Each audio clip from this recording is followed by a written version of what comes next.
Accident, दुर्घटनाएं। तो दुर्घटनाओं में जो हमने पाया तो उसमें एक चीज निकल करके आई कि जो आजकल के यूथ है, यानी आप लोग जो हैं या आपके उम्र में जो लोग बड़े हैं, उन बच्चों में अधिकांशता देखा गया कि वो उन्होंने अपने जान का, यानी व्यक्ति क्या कर रहा है, किसी जोखिम किसमें ले रहा है, अपने जीवन के साथ में जोखिम ले रहा है।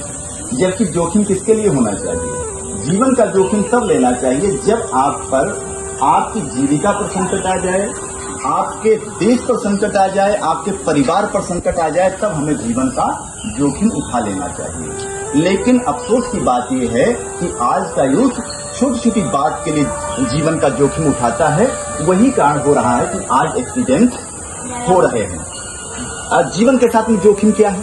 जीवन के साथ में जोखिम यह है कि कम आयु में धूम्रपान करना शुरू कर देना, दारू का सेवन कर लेना या खाली सेल्फी के चक्कर में कहीं ऐसी जगह पर जाकर के खड़े हो जाना जहां पर पता जान का जोखिम, ट्रेन पीछे से आ रहे, ट्रेन के साथ में सेल्फी ले रहे, आई थपेड़ लगा, जीवन खत्म। तो आज का यूथ इन छोटी छोटी चीजों के लिए जीवन का जोखिम ले रहा है। यही कारण है कि आज दुर्घटनाएं अधिक हो रही हैं। हमारे समाज में आपने बड़ों से सुना होगा कि हमारा जीवन जो है 84 लाख योनियों के पश्चात मिलता है।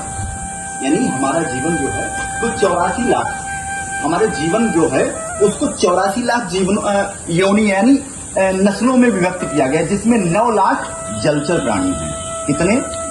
9 लाख जलचर प्राणी हैं, 30 लाख पशुओं की प्रजातियां हैं, 20 लाख पेड़ पौधों की प्रजातियां हैं और 11 लाख कीड़ों की प्रजातियां हैं, 10 लाख पक्षियों की प्रजातियां हैं और 4 लाख मानव प्रजातियां हैं। मानव की प्रजातियां 4 लाख।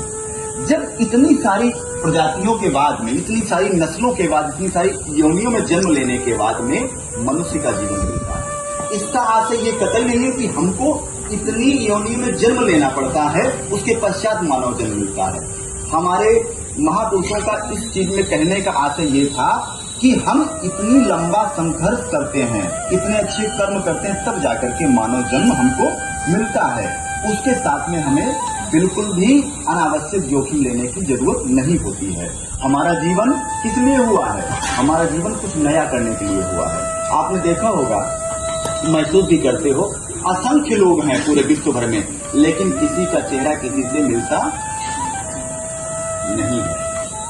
कितने भी वो हम शक्ल हों, लेकिन तब भी ईश्वर ने, प्रकृति ने कोई ना कोई एक अंतर जरूर कर रखा है।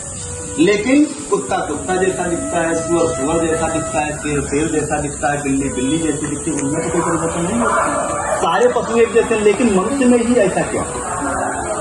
मनुष्य सबके चेहरे अलग, सबके गुण अलग, इसलिए क्योंकि प्रकृति ने प्रत्येक व्यक्ति में, ईश्वर ने प्रत्येक व्यक्ति में एक नया गुण देकर के हमें धरती पर उतारा है कि इस सद्गुण के साथ में मनुष्य को पूरी सृष्टि का कल्याण करना है। उसमें जितनी योनियां हैं, पशु पक्षी से लेकर के पेड़ पौधों तक में, हमको ऐसे अपने कार्य करने हैं कि हम सभी के उद्धार के लिए उसके कारक बने, उसके कारण बने, उसके लिए नए मार्ग प्रशस्त करें। इसके लिए हमारा जीवन हुआ है। लेकिन ये जीवन कतई इसके लिए नहीं है कि हम मदिरा पान करें, सिगरेट पिएं, अपने जीवन के लिए जोखिम उठाएं। हमें जोखिम कब उठाना है? जब इस संसार का विनाश होने वाला हो, तब हमें आकर के खड़े हो जाना चाहिए कि नहीं, हम अपने जीवन का जोखिम लेते हैं, हमारे देश पर ऐसा संकट नहीं आना चाहिए। हमारा जीवन इसके लिए है, इसके लिए नहीं है कि तेज रफ्तार में जा रहे हैं, हमें स्कूटी तेज रफ्तार में चलाने के लिए हमारा जीवन जोखिम लेने के लिए नहीं हुआ है। हमें अपने जीवन को इसलिए उठा रखना है कि हमें आने वाले समय के लिए, अपने समाज के लिए, अपने परिवार के लिए, अपने देश के लिए, अपनी सृष्टि के लिए, अपनी पूरी सभ्यता के लिए सुरक्षा कवच बन करके अपने जीवन के जोखिम लेने के लिए हमारा जीवन हुआ है, ना कि अनावश्यक जीवन। जी, तो हमने आप